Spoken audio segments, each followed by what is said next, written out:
Is this thing on? Am I on this thing? Hello? Hi. Hello? Hello? Anybody there? Barbara? Hey there. Hi. It's a sunny day, so we're going to the movie theater. Whoop, whoop, whoop. I'm going suspiciously dressed. I'm going with hair I'd never wear. We're going to go see the Batman movie. My wife's going to concentrate on driving, and I'll talk for the moment. Wrapped around your schmangy.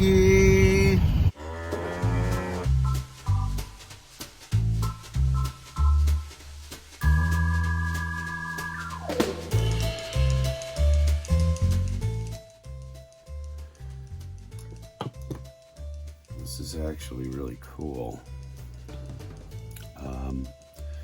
But somewhat unnerving because of the medium. I'm not used to it, and I would assume that as things go along I will get better at it, because this seems like something that I am going to be enjoying.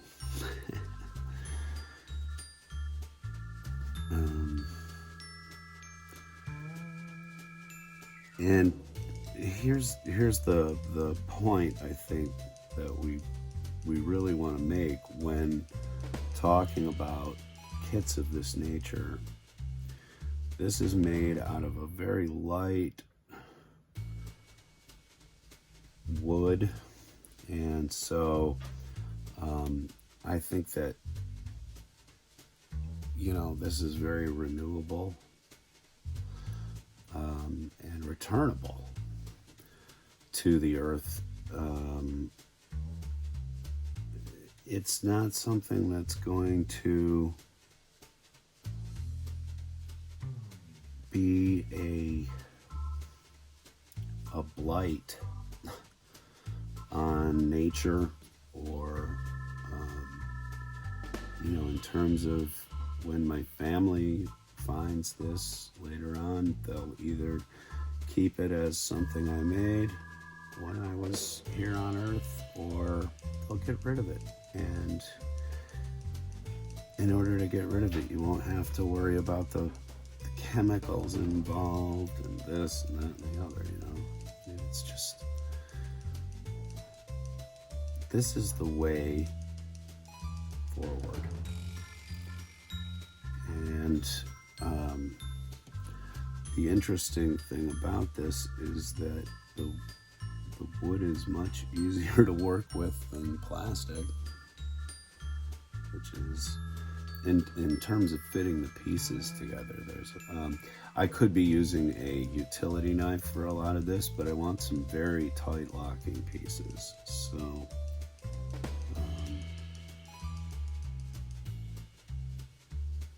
I'm trying to fit them with just a little bit of coercion in terms of the woodwork, so that I'm getting as tight a join as I can without having to maybe glue anything. That was the other thing I was kind of expecting to have to do with this, was to glue some things. But anyway, there's the you can start to see the side frame. There's the tail drag, and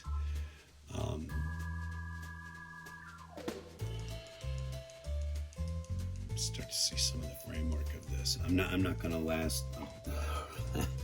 I'm not gonna take a long time with you all looking over my shoulder. I did want to kind of show this at its beginning, and sort of so that you have a basis for, you know, when I get halfway done and finished and etc. So in future installments to come, this is the project I'm working on right now. It is it's called a Handscraft kit, and I got it off of Amazon, I believe. It was $11.99 or something of that nature. So already, to begin with, I can tell you that this is going to create a fairly sizable aircraft. So for the money and the amount of time I'm going to take punching out pieces with my bare fingers here, you know, I mean, I think this is going to be well worth it. Anyway, there's the beginning of the triplane.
This is unnerving. I'm popping these laser cut pieces out of this balsa wood. I assume it to be balsa. It's extremely light. And so this is, I've never worked with one of these before. And I've gotten 2 pieces put together in about 20 minutes. Because trying to pop these little laser cut pieces out, they're a little less cut than they should be, maybe. And I'm gonna say that I started with probably one of the cheapest kits of this nature which I could find, and that might have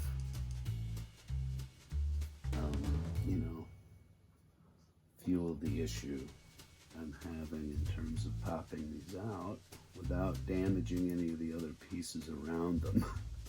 I mean, that's what I'm most worried about. Although it seems like the pieces are well cut enough that they're working.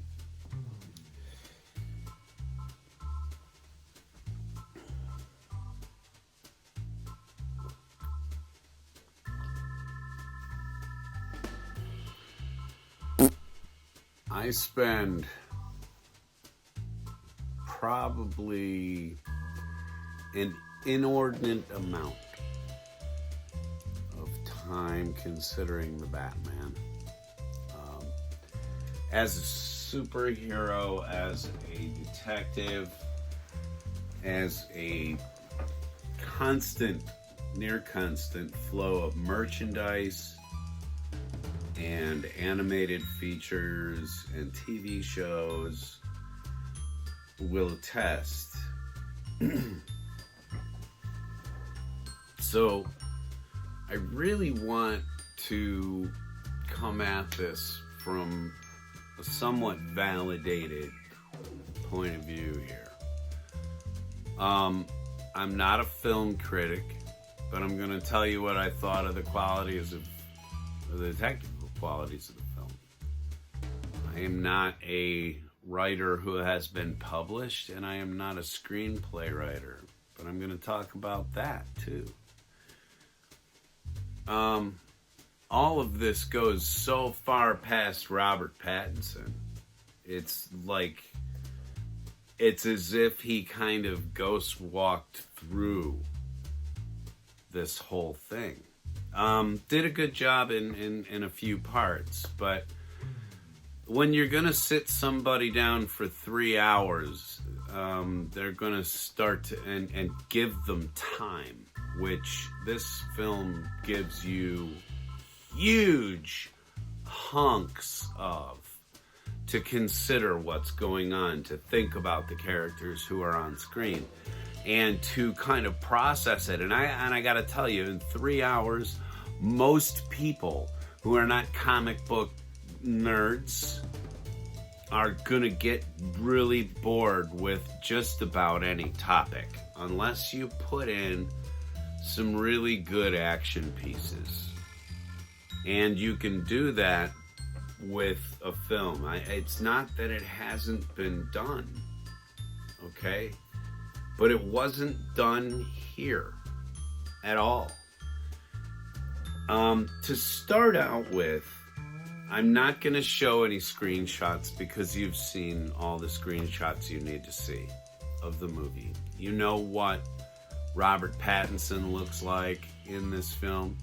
You know what Zoe, what's her face, I mean, how many times have you seen Colin Farrell's face biting his bottom lip and showing off that fantastic makeup that they did for him? This film should win an award, by the way, for turning Colin Farrell into a character who can be watched on screen. I thought that was excellent, and I thought that the acting job he did in the makeup was really good.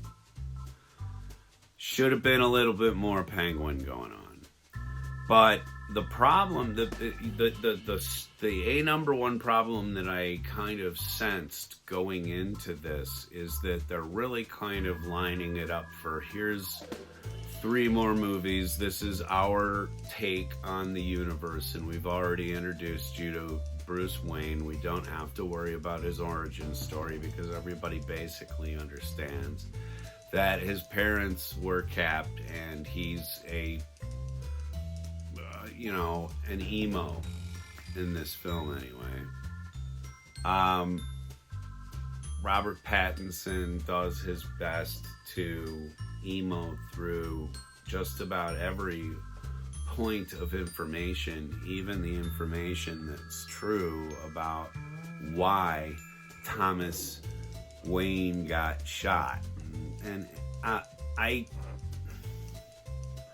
can we get off of his parents and his moodiness already and just get back to, I'm sorry, but Joel Schumacher, okay? I would have taken Joel Schumacher coming in and making another film over this. And I'll tell you why.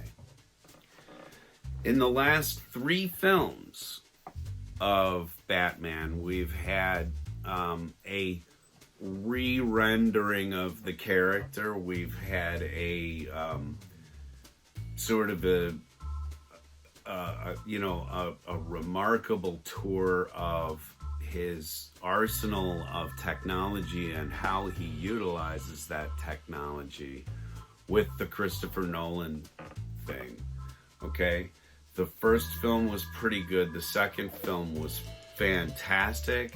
And then the third film sucked ass, but you kind of let it go and you find the parts that you like because, the first 2 parts were pretty good. And it seems like a shame to hate on the whole series just because it really couldn't culminate. That's the problem here. This film starts out and basically it's building something for you. And not in the way that the Joker did. Joker was a film that sort of built a mythology Whereas this is a film that says, okay, you're already accepting the Bruce Wayne mythology. Now what we're going to do is we're going to introduce you to the Riddler. And I know that nobody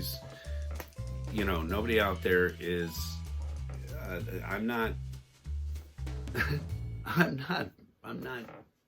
spoiling anything by saying that. Everybody knows the Riddler. I mean, if you watch any toy hunting channel, you know the Riddler is in this movie. So,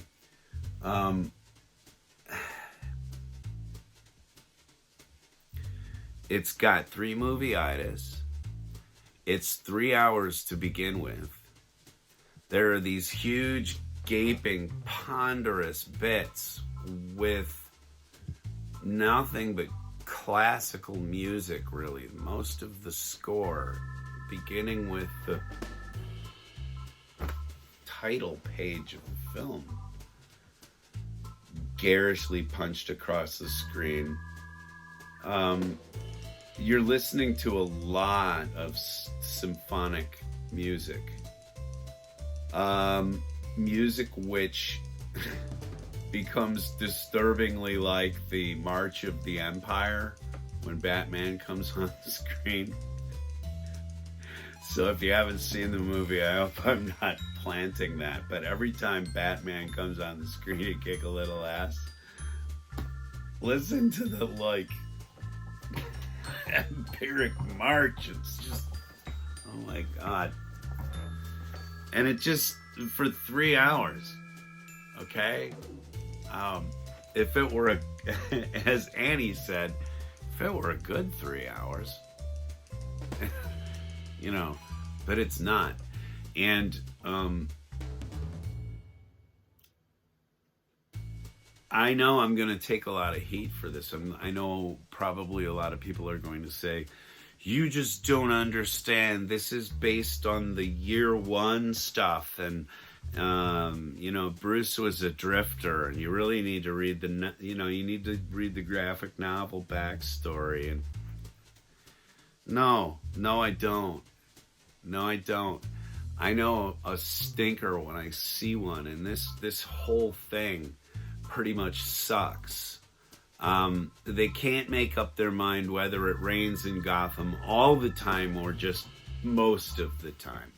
Anytime the sun is down, that rain is pouring. You're going to notice that too. And like I said, 3 hours. You give people 3 hours to sit there and pick their nose, they're going to begin to pick apart your cinematography, which was extremely dark and based in Chicago again. So tell me how this differs from the Nolan trilogy, because you see the Chicago River with the bridges, and they even did street shoots with and used some of the skyline. How is this different? How is this what we were expecting to be so different?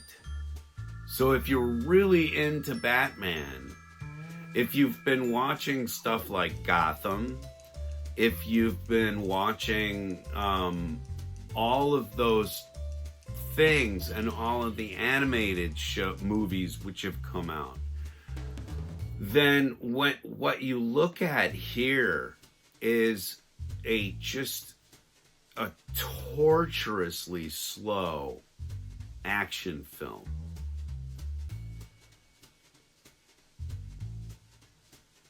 It's awful. So I've said it, and I am ready to talk about it. If anybody wants to talk about it live, I think that the script extremely limited a couple of the actors. The relationship between Catwoman and Batman, again, not a spoiler because it's in all the goddamn posters. And when I say goddamn, I spell it this way. No. This is a wrong turn. And as I said to another friend of ours via text as we were driving home, well, at least I don't have to pay attention to the next two. Because if it's coming from this crew, And the oh wow, did they really? Wow, ooh. At the end of it, the torturously long, drawn out end of it. And I'm going to do you one more favor. There's barely a tag scene at the very end of the credits, so seriously, just look it up online. Don't, if you gotta piss, and after 3 hours of sitting there, you probably do. And I don't think it's breaking too much into our lives to tell you that Annie did say after we got out of the film, she said, yeah, my God, we're watching the climax of the film, really. And she's like, I was more interested in getting to the washroom at some point than I was in what was culminating on the screen. It shouldn't, films shouldn't be like this. They shouldn't. There could have been a lot of this cut, and it wouldn't have dragged quite so much. No, I'll take nipples on my bat suit. Joel Schumacher, come back. We miss you. Because at least Schumacher made 2 films that were colorful, engaging, and entertaining. This was none of that. And it can be dark and entertaining, but here's one more thing I'm going to lay on here, and then I'm going to dump this out because I've said enough. I'm tired of the dark, gritty, realistic, horrible superhero world. Okay? Batman has never been a guy that deals in bright colors. I know that. But, the comic book attention, the Schumacher films, at least I can show those to my grandkids this weekend. This Batman film, I don't think I'm ever going to suggest that any of them sit through it. There's literally no point. And I have said, here's the one. I'm going to finish with this. Okay, ready? This is the worst Batman film since Catwoman. Let the hate rain down. Let the hate rain down. All right. Shout out to my homies down at the Orange Peel. I miss you guys. Miss you. I hope everybody's doing okay. And as you can see behind me here, I did find a few more Halo figures. So I put them on there like chess pieces. But right now, my current project is going to be that triplane, which I cannot wait to get back to working on. These things are a lot of fun. And they're eco-friendly. And that's something that we really want to push around here at Monkey Shine Lab. Hey, remember, if you like what you've seen here at Monkey Shine, please like, share, subscribe. I'd really appreciate it. And so would my wife and all of our technicians. 2 of which we get to have here over the weekend. Yay! The return of Silas and River, so maybe we'll get something filmed with them. Who knows? Anyway, everybody take care and have a good one, and we will be back almost immediately here at the Monkey Shine Lab. So thanks for sticking around. Take it easy, everybody. Bye.